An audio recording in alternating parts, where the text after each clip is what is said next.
वंदनीय बाळासाहेब ठाकरे, धर्मवीर आनंद विगे साहेबांना वंदन करून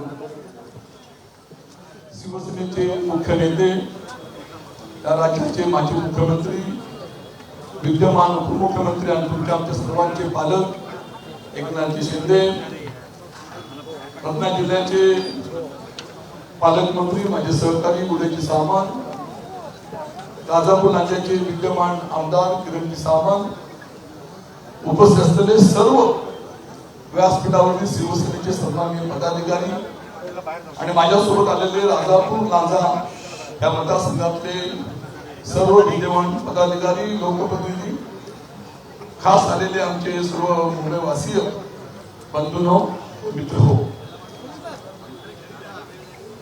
9 तारीख म्हणजे भाईंचा जन्मदिवस आणि तोच धागा पकडून, कारण माझा सुद्धा जन्म 9 जुलैला भाई, 9 तारीख आणि 9 तारीख म्हटली की शुभ असते उदयजी. आणि मग 9 तारखेला सकाळी भाईंना भेटलो, भाईंचे आशीर्वाद घेतले आणि भाईंना म्हटलं की मला आता कुटुंबातला एक सदस्य, छोटा भाऊ मागे राहिला होता, तो तुमच्या परिवारामध्ये परत येऊ इच्छितो अशी इच्छा व्यक्त केली. आणि माझ्यासोबत माझ्या मतदारसंघातले अनेक मंडळी आपल्या शिवसेनेमध्ये येऊ इच्छितात अशा मी इच्छा व्यक्त केली आणि आजचा हा सुवर्ण दिवस निघाला.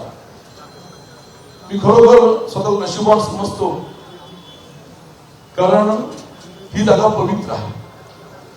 धर्मवीर आनंद विगे साहेबांच्या स्पर्शाने ही जागा पवित्र झालेली आहे. त्यांच्या अधिपत्याखाली शिंदे साहेबांनी इथून उभं राहिलं हे संपूर्ण महाराष्ट्राने आणि संपूर्ण देशाने पाहिलेलं आहे. आणि मला आठवतो तो प्रसंग भाई, की वंदनीय शिवसेना आशीर्वादाने मी 2000 साली जिल्हा प्रमुख झाले आणि जिल्हा प्रमुख झाल्यानंतर या ठिकाणी स्वतः दिगे साहेबांनी माझ्या ठिकाणी सत्कार सन्मान केला होता आपल्या मठामध्ये. आणि पुन्हा एकदा एवढ्या वर्षानंतर शिंदे साहेबांनी या ठिकाणी माझा सत्कार सन्मान केला, आपल्या कुटुंबामध्ये सामावून घेतला. मी खरोखर स्वतःला नशिबान समजतो. आज या ठिकाणी माझ्या डोळ्यामध्ये, दोन्ही डोळ्यामध्ये अश्रू आहेत. एका डोळ्यामध्ये वही दुःखाश्रू आहे. गेली 38 वर्ष शिवसेना प्रमुखांच्या आशीर्वादाने शिवसेनेचं काम करत असताना नगरसेवक, नगराध्यक्ष, शिवसेनेचा जिल्हा प्रमुख आणि त्यानंतर 2009, 2014, 2019 त्या कालावधीमध्ये मी आमदार होऊ शकलो, नंतर शिवसेना उपनेता झालो. त्या संपूर्ण वाटचालीमध्ये सर्वसामान्य कुटुंबातला सदस्य एवढ्या मोठ्या पदावरती पोहोचला आणि तो पक्ष मला आज मागे टाकून सोडून मला आता नवीन प्रवाहामध्ये यावं लागतंय. त्यामुळे माझ्या डोळ्यामध्ये नक्की दुःखाश्रू आहे आणि दुसऱ्या डोळ्यामध्ये आनंदाश्रू आहे, कारण कुटुंबातला सदस्य म्हणून भाईने माझ्यावरती प्रेम केलं. 2009ची निवडणूक, त्या निवडणुकीमध्ये भाई आणि आम्ही त्या ठिकाणी विधानसभेमध्ये असेल त्या काळापासून आम्ही 9 आणि 14, 19, 2022 पर्यंत भाईने मला कुटुंबातला एक छोटा भाऊ म्हणून मार्गदर्शन, दिशा आणि सहकार्य केलं. त्या भावनेने निश्चितपणे पुढे गेलो आणि भविष्यातल्या कालखंडामध्ये सुद्धा पुढे जायचा निर्णय घेतला. एक दुःख आहे नक्कीच, 2.5 वर्षापूर्वी भाई मुख्यमंत्री असताना भाई सोबत जाऊ शकलो ना, त्यावेळेची तिची परिस्थिती असेल, पण निश्चितपणे त्यानंतरच्या कालावधीमध्ये हा निर्णय घेतला आणि भाईने मला कुटुंबावर सामावून घेतला. निश्चितपणे आनंदीचा क्षण माझा आहे. आणि मग 2006ला मी पोटनिवडणूक लढवली होती. त्या पोटनिवडणुकीमध्ये सुद्धा सामंत साहेब मी पराभूत झालो होतो. पण 9, 14, 19 मध्ये निवडून आल्यानंतर 2024च्या निवडणुकीला मी सामोरं गेलो. 2024च्या निवडणुकीत सामोरं जाताना मला पराभवाला सामोरं जावं लागलं. ह्याला जबाबदार कोण, हा प्रश्न नक्की आतापर्यंत मी आपल्या समोर मांडलेला आहे. आपल्याला आठवत असेल 2014 साली भाजप सरकारची युती सत्ता आली आणि त्या युतीमध्ये मला वाटलं होतं उदयजी की माझ्यासारखा एक निष्ठावंत सैनिक त्या ठिकाणी मंत्री होईल म्हणून. शिंदे साहेबांनी सुद्धा त्यावेळेला उद्धव साहेबांकडे माझी शिफारस केली होती, दुर्दैवाने होऊ शकलो नाही. पण शिवसेनेचे नेते, आता नाव घ्यावंच लागेल, विनायक राऊत त्यावेळेला, दीपक केसरकर मंत्री, राजन साहेब तिथंच राहिला.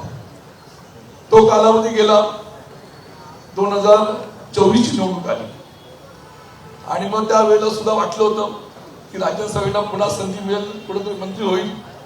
माझे उदय सामंत शिवसेनेमध्ये आले आणि उदय सामंत मंत्री झाले, 2019 ला मंत्री झाले. आणि मग 2024 ला चला वाटलं होतं, मी साहेबांना भाईना म्हटलं की महाराष्ट्रामध्ये परिवर्तन झालेलं, त्यामुळे नक्की सत्ता मागण्याची येणार आणि राजन साहेबांचं चुकलेलं सर्व मंत्री पुन्हा देणार.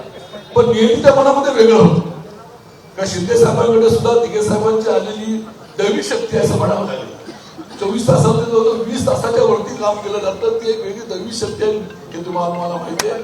आणि म्हणून 2024च्या निवडणुकीमध्ये सुद्धा आम्ही पराभूत झालो, पराभव मान्य केला. परंतु 2006चा पराभव तो झाला, 2024चा पराभव हा माझ्या कुटुंबाला आणि माझ्या पदाधिकाऱ्यांच्या जीवाला झाला.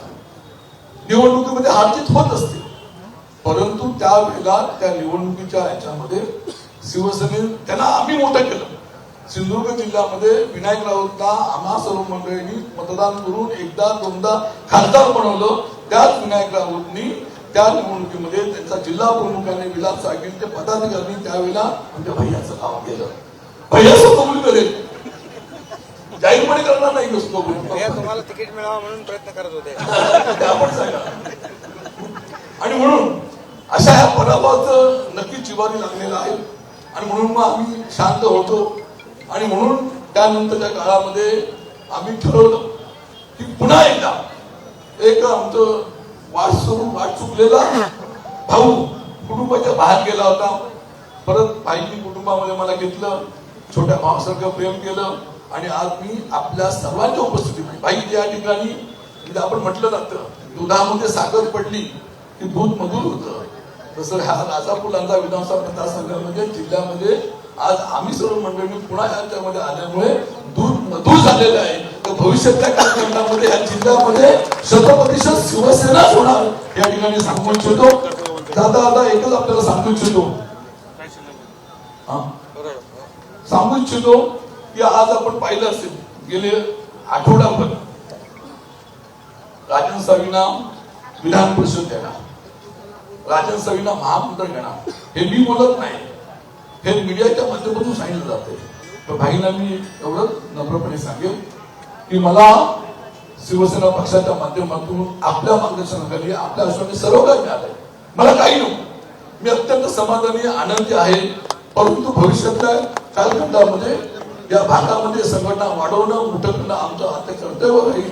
आणि म्हणून फक्त आणि फक्त एकच अपेक्षा की माझ्या सोबत आलेले राजापूर लांजा साखर मतदारसंघातले माझे सर्व मतदार, माझे शिवसैनिक, माझे पदाधिकारी त्यांना योग्य ते सन्मान एक दोन त्यांना अनुषंगाने ते का देता येत द्यावं. आणि महत्वाचं म्हणजे उरले सोयीला विकास. उदयजी आपण पालकमंत्री आहात, आपण स्थानिक आमदार आहे, या ठिकाणी तुमचा एक मोठा भाऊ मान्य केलेला आहे. अशा तऱ्हेने माझ्यापेक्षा माझ्या असलेल्या पदाधिकाऱ्यांनी सांभाळून केंद्रपणे या ठिकाणी विनंती करतो. कारण आपण पाहिलं असेल आज जवळजवळ 750-700 लोक आज या ठिकाणी आलेले आहेत.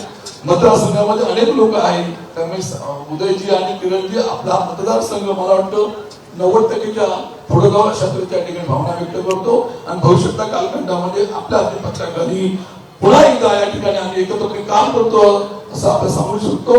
जय हिंद, जय महाराष्ट्र. देश विदेशातील प्रत्येक घडामोडींचे लाईव्ह अपडेट मिळवण्यासाठी आता साम टीव्हीच्या सर्व सोशल मीडिया प्लॅटफॉर्मला लाईक, फॉलो आणि सबस्क्राईब करा. तसंच सर्व नोटिफिकेशनसाठी बेल आयकॉन प्रेस करायला विसरू नका.